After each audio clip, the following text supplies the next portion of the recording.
नमस्ते, केम छो, अस्सलाम वालेकुम, सत श्री अकाल। Hello guys, hope you all are doing great. दोस्तों, ये वीडियो उन लोगों के लिए है जिनके पास हीरो की करिश्मा और बाइक है। अक्सर आपने सुना होगा कि जिनके पास करिश्मा और बाइक है उनकी एक मेजर कंप्लेन ये होती है कि इस बाइक का फ्रंट पैनल कभी भी परफेक्ट कंडीशन में नहीं होता। इसके पार्ट्स क्रैक हो जाते हैं, इसके स्क्रू बोल्ट्स टूट जाते हैं, जिसकी वजह से वाइब्रेशन होती है, साउंड्स आते हैं और आपका ओवरऑल राइडिंग एक्सपीरियंस इफेक्ट होता है। इस वीडियो में मैं आपको ये दिखाऊंगा कि कैसे आप इस फ्रंट पैनल का कंप्लीट रेस्टोरेशन कर सकते हैं, इसको पहले की तरह बिल्कुल नया बना सकते हैं और कैसे आप इसको मेंटेन कर सकते हैं। दोस्तों, इस सारे प्रोसेस में सबसे इम्पॉर्टेंट बात यह है कि अगर आप इसका रेस्टोरेशन प्लान कर रहे हो तो आप सिर्फ हीरो के ओरिजिनल पार्ट्स ख़रीदें। अगर आप डुप्लीकेट पार्ट्स ख़रीदेंगे तो 1 या 2 महीने से ज़्यादा ये चलने वाले हैं नहीं। इसके पार्ट्स फिर क्रैक हो जाएंगे, इसके स्क्रू बोल्ट्स फिर टूट जाएंगे और आपके पैसे वेस्ट हो जाएंगे। तो चलिए गाइस, शुरू करते हैं। सबसे पहले मैं आपको सारे पार्ट्स दिखा देता हूँ इसके, जिसकी आपको ज़रूरत पड़ेगी इस फ्रंट पैनल सेट को कंप्लीट करने के लिए। दोस्तों, सबसे पहले आएगा राइट साइड का पैनल जो आपको स्टिकर्स के साथ मिलता है। इसकी प्राइस हीरो में 2550 रुपीज़ है ओरिजिनल। और अगर आपको ये आइडेंटिफाई करना है कि प्रोडक्ट ओरिजिनल है या नहीं तो आप यहाँ पे एक मार्किंग देख सकते हैं। अगर आपको दिख रहा है क्लियरली, कॉल आर फ्रंट साइड, जिसका मतलब है कि ये प्रोडक्ट ओरिजिनल है। डुप्लीकेट प्रोडक्ट में ये मार्किंग नहीं होती है।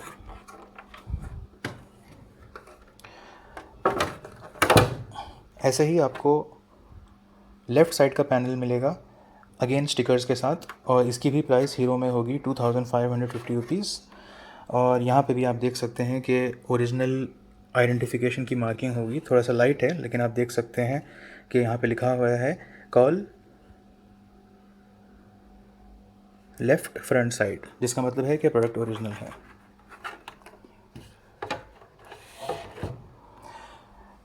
इसके बाद हेडलाइट दोस्तों, इसकी प्राइस ओरिजिनल हीरो में 1350 रुपीज़ की है और ये आपको पीछे के जो केबल है उसके साथ मिलता है।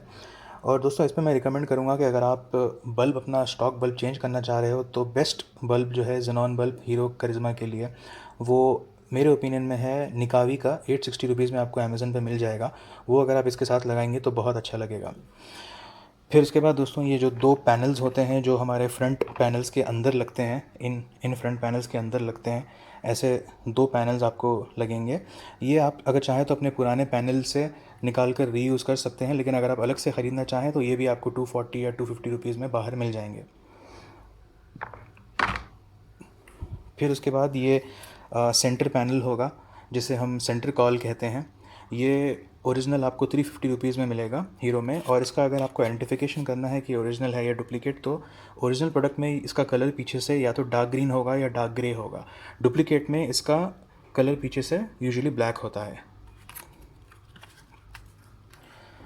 उसके बाद दोस्तों, इंडिकेटर्स, ये आपको ट्रांसपेरेंट इंडिकेटर्स हीरो के मिल जाएंगे 140 रुपीज़ में। और अगर आपको इसका भी आइडेंटिफिकेशन करना है कि ओरिजिनल है या डुप्लीकेट है तो यहाँ पे आप एक नंबरिंग देख सकते हैं। यहाँ पे एक नंबर लिखा होगा, ये नंबर अगर होगा यहाँ पे तो इसका मतलब है कि ये प्रोडक्ट ओरिजिनल है। फिर last but not the least, हमारा फ्रंट वाइज़र, ये आपको हीरो में ओरिजिनल 360 रुपीज़ में मिल जाएगा। इसको अगर आप दोस्तों एक 3 या 4 बार ब्लैक पेंट करेंगे, ब्लैक कोट मारेंगे, तो इसका मटेरियल भी आपके फ्रंट पैनल की तरह हो जाएगा। राइट और लेफ़्ट जो आपका फ्रंट पैनल है, इसका जो मटेरियल होता है वाइज़र का, ये भी इसकी तरह हो जाएगा अगर आप इसको 3 या 4 या 5 बार ब्लैक पेंट कर देते हैं तो ये थे हमारे पार्ट्स के ओवरव्यू दोस्तों। और लास्ट में ये जो फ्रंट पैनल के बॉर्डर्स होते हैं जो यहाँ फ्रंट पैनल के अंदर लगते हैं, ये यूजुअली ब्लैक होते हैं दोस्तों। इसको मैंने वाइट पेंट करके फिर ऊपर से रेड पेंट कर दिया है ताकि थोड़ा सा डिफरेंट लगे। और ये स्टिकर्स से भी फ्रंट पैनल के मैच हो जाते हैं, बिकॉज ब्लैक से मैं थोड़ा सा बोर हो गया था। तो अगर आप भी चाहें तो इस तरह से इसको, इन दो बॉर्डर्स को रेड पेंट कर सकते हैं। तो ये था दोस्तों फ्रंट पैनल के पार्ट्स का ओवरव्यू। अब देखते हैं कि कैसे हम इसको असेंबल कर सकते हैं। दोस्तों, फर्स्ट स्टेप ये है कि हम इस राइट पैनल को लेफ़्ट पैनल से इस सेंटर कॉल के साथ अटैच करेंगे। और इसमें एक बात ध्यान रखिएगा कि ये जो दो ग्रूव्स हैं 1 और 2, इसमें जो ब्लैक पार्ट है बहुत अच्छे से बैठना चाहिए, यहाँ पे और यहाँ पे दोनों जगह पे। और फिर उसके बाद आप और 2 स्क्रूज लगाएंगे, 1 और यहाँ पे 2। तो ये 4 चीज़ें हो जाने के बाद आपका left panel, right panel centre call से अटैच हो जाएगा। दोस्तों, और एक बात इसमें बहुत ध्यान रखिएगा कि इस पैनल में सबसे ज़्यादा जो स्क्रू बोल्ट्स टूटते हैं वो हैं ये 1, 2, ये 3 और ये 4। ये जो 4 स्क्रू बोल्ट्स हैं ये प्राइमरीली वो है जहाँ पे हेडलाइट आपकी फ़िट होती है। हेडलाइट सबसे हैवी पार्ट होता है इस फ्रंट पैनल में, इसलिए अक्सर आप देखेंगे कि ये 4, 1, 2, 3, 4 ये बोल्ट सबसे ज़्यादा टूटते हैं, जिसकी वजह से आपका पूरा फ्रंट पैनल बेकार हो जाता है और आपको ये लेफ़्ट और राइट न्यू पैनल ख़रीदने पड़ते हैं। तो इसके लिए मैं आपको ये रिकमेंड करूँगा कि आप सबसे पहली चीज़ इसको चारों बोल्ट्स स्क्रू बोल्ट्स पे थोड़ा सा सुपर ग्लू लगा लें जहाँ पर ये अटैच होता है पैनल से, ताकि थोड़ी सी इसको और ग्रिप मिलेगी, थोड़ा सा ये और स्ट्रॉन्ग हो जाएगा। मेरे ओपिनियन में हीरो को ये 4 बोल्ट्स को मेटल के या कम से कम एल्यूमिनियम के बनाने चाहिए थे, क्योंकि ये हेडलाइट का वेट ये चारों बोल्ट्स बर्दाश्त नहीं कर पाते हैं और इसलिए ये चारों बोल्ट्स टूट जाते हैं। तो आपको रिकमेंड करूँगा कि आप इन 2, 3 और ये चारों बोल्ट्स पे थोड़ा सा सुपर ग्लू लगा लें और कोशिश करें कि स्क्रू के साथ जब आप फिट कर रहे हो तो बीच में थोड़ा सा प्लास्टिक पेपर भी आप लगाएं, तो कि थोड़ी सी ग्रिप रहती है और थोड़ा सा अगर इम्पैक्ट के टाइम पे ये स्क्रू बोल्ट्स में एक कुशन बन जाता है और थोड़ा सा इम्पैक्ट रिड्यूस हो जाता है, थोड़ा सा इसके ऊपर जो प्रेशर आता है वो रिड्यूस हो जाता है। तो ये चारों बोल्ट्स के लिए आप ये कर सकते हैं। फिर दोस्तों इसका सेकंड स्टेप होगा कि आप इसके इंडिकेटर्स फिट करेंगे, लेफ़्ट साइड और राइट साइड इंडिकेटर। और इसके बोल्ट्स देखिए टोटल 3 होते हैं, 3 स्क्रूज होते हैं इसमें इंडिकेटर में। एक यहाँ 1, दूसरा सेकंड यहाँ पे लगता है, तीसरा यहाँ पे लगता है, सेम राइट साइड के लिए। लेकिन अभी फ़िलहाल इस स्टेज पर हम सिर्फ ये वाला स्क्रू लगाएंगे, फर्स्ट वाला जो पैनल के बहुत करीब होता है, और राइट साइड पे भी यहाँ पे जो स्क्रू है ये लगाएंगे हम सिर्फ। दोस्तों इन स्क्रूज़ को ज़्यादा टाइट मत करिएगा, क्योंकि थोड़ा सा उसमें फ्री प्ले रखिए कि अगर कुछ इम्पैक्ट होता है या अगर बाइक आपकी गिरती है तो अगर स्क्रू बहुत ज़्यादा टाइट होगा तो इम्पैक्ट के टाइम टूटने के चांसेस ज़्यादा होते हैं। तो स्क्रूज़ को टाइट करके छोड़ दीजिए, बस ज़्यादा उसको टाइट मत करिए। तो ये इंडिकेटर्स फिट करना सेकेंड स्टेप था। सो दोस्तों थर्ड स्टेप में हम हेडलाइट को पार्शियली फिट करेंगे। इसके लिए हमें 4 स्क्रूज़ लगेंगे। फर्स्ट यहाँ पे लेफ़्ट साइड पे, सेकंड राइट साइड वाला, 3 और 4।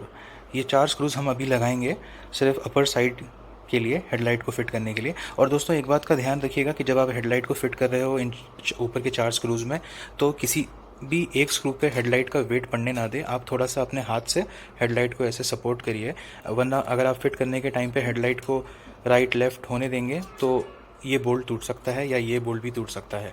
तो जब आप हेडलाइट फिट कर रहे हो, ये स्क्रू लगा रहे हो, ये स्क्रू लगा रहे हो या ये ऊपर के 2 लगा रहे हो, तो थोड़ा सा हेडलाइट को अपने हाथ से सपोर्ट कर लीजिएगा लगाने के टाइम पे। दोस्तों फोर्थ स्टेप में हम इस कंप्लीट पैनल को उल्टा कर देंगे, क्योंकि ये जो 2 स्क्रूज़ होते हैं हेडलाइट के नीचे वाले स्क्रूज़ 1 और 2, ये सबसे इम्पॉर्टेंट स्क्रूज़ होते हैं इस पूरे पैनल में। अगर ये एक स्क्रू टूट जाए या ये राइट वाला स्क्रू टूट जाए तो धीरे धीरे करके ये सारे स्क्रूज़ को पैनल के तोड़ेगा और आपका पूरा पैनल ख़राब हो जाएगा। तो इन 2 स्क्रूज़ को कभी भी अंडर एस्टिमेट ना करें। अक्सर मैकेनिक्स और जब हम बाइक सर्विसिंग को देते हैं तो वो लोग भी इस पे ज़्यादा इंपॉर्टेंस नहीं देते, क्योंकि ये नीचे होते हैं, डिफ़िकल्ट होते हैं इसको लगाना, इसको टाइट करना। तो कई बार मैंने देखा है कि मैकेनिक इसको लगाते ही नहीं है या मिस कर देते हैं, और कभी भी आपकी बाइक का जो इम्पैक्ट होता है या आपकी बाइक गिर जाती है या अगर रोड पे पॉट होल में आपकी बाइक जाती है, गड्ढों में आपकी बाइक जाती है, तो सबसे ज़्यादा चांसेस सबसे टूटने के इन 2 स्क्रूज़ के होते हैं और सबसे ज़्यादा प्रेशर इन 2 स्क्रूज़ पे पड़ता है। तो ये बहुत इंपॉर्टेंट है कि आप जब फिट कर रहे हो तो बेटर व्यू के लिए आप इस पैनल को उल्टा कर लें, ताकि आपसे बहुत क्लोज़ व्यू में ये 2 स्क्रूज़ हों और आप इसमें बेस्ट पॉसिबल बोल्ट्स लगा सकते हैं। तो इसके लिए दोस्तों ये 2 स्क्रूज़ के लिए हीरो जो स्क्रू रिकमेंड करता है और जो बोल्ट आपको रिकमेंड करता है वो कुछ इस तरह दिखता है। ये स्क्रू है और ये उसका बोल्ट है। तो ये मेरे हिसाब से बिल्कुल भी ड्यूरेबल नहीं है, क्योंकि अगर आप देखेंगे तो ये बोल्ट मेटल का है और ये जो आपका होल्डर है, जो ब्रैकेट है, ये प्लास्टिक का है। तो जब ये मेटल का होल्डर इस प्लास्टिक के ब्रैकेट में बैठेगा तो इम्पैक्ट के टाइम पे ये प्लास्टिक का ब्रैकेट इसका वेट नहीं ले पाएगा और ये टूट जाएगा। तो मैं इसको बिल्कुल भी रिकमेंड नहीं करता, क्योंकि मेरे एक्सपीरियंस में 2-3 बार ये मेटल का बोल्ट जब इस प्लास्टिक के ब्रैकेट में लगा था तो ये ब्रैकेट टूट गया था, और जब ये ब्रैकेट टूट जाता है तो आपका ये पूरा पैनल बेकार हो जाता है। तो इससे बेटर मैं आपको रिकमेंड करूँगा कि आप कुछ इस तरह के बोल्ट्स लगाएं इन 2 स्क्रूज़ के लिए। ये देखिए, आपको जो फ्रंट वाइज़र का होता है रबर, ये बोल्ट अगर आप लगाएंगे और कुछ ऐसा स्क्रू अगर आप यूज़ करेंगे तो ये काफ़ी बेटर होगा। मैं आपको दिखाता हूँ, मैंने यहाँ पे ऑलरेडी इसको लगा दिया है। तो मैं आपको इसका लॉजिक समझाता हूँ कि देखिए, ये जो प्लास्टिक का पार्ट है इसको हमको बचाना है। ये प्लास्टिक के पार्ट पे अगर हम मेटल का ब्रैकेट लगा देंगे, मेटल का बोल्ट लगा देंगे, तो ये प्लास्टिक का पार्ट आपका ज़्यादा दिन नहीं चलेगा। तो इस पे से वेट हटाने के लिए हमें कुछ करके इस बोल्ट को लेंथन करना है, इस बोल्ट को लंबा करना है और वेट यहाँ और यहाँ ट्रांसफ़र करना है। तो इसीलिए मैंने यहाँ पे ये स्क्रू यहाँ से यूज़ किया है, और ये जो रबर का ब्रैकेट है, रबर का जो बोल्ट है, होल्डर है, इसको यहाँ पीछे से यूज़ किया है और इन दोनों को मिला दिया है। तो अब ये जो वेट है यहाँ से थोड़ा सा इम्पैक्ट जब होगा, थोड़ा सा यहाँ पे कम वेट पड़ेगा, थोड़ा कम प्रेशर पड़ेगा और यहाँ पे थोड़ा सा बैलेंस आउट हो जाएगा। तो मेरे ख़्याल में ये और बहुत बेटर और बहुत स्ट्रॉन्ग फिटिंग है कंपेयर टू जो हीरो आपको देता है।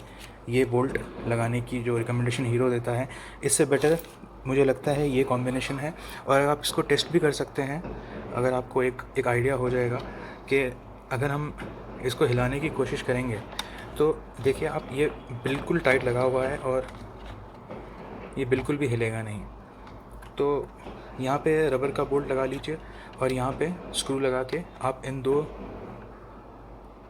स्क्रूज़ को बहुत अच्छे से फिट कर सकते हैं। तो मेरा रिकमेंडेशन ये होगा कि आप फॉर अ चेंज जब पैनल अपना रिस्टोर कर रहे हो तो ये 2 स्क्रूज़ को बहुत इंपॉर्टेंस दें, और ये जो मेटल का बोल्ट है आप ये बिल्कुल भी ना लगाएं, और ये रबर का बोल्ट और ये स्क्रू से आप इस तरह से, मैं आपको जूम करके दिखा देता हूँ, इस तरह से आप फिट कर लीजिएगा, ये और बेटर होगा।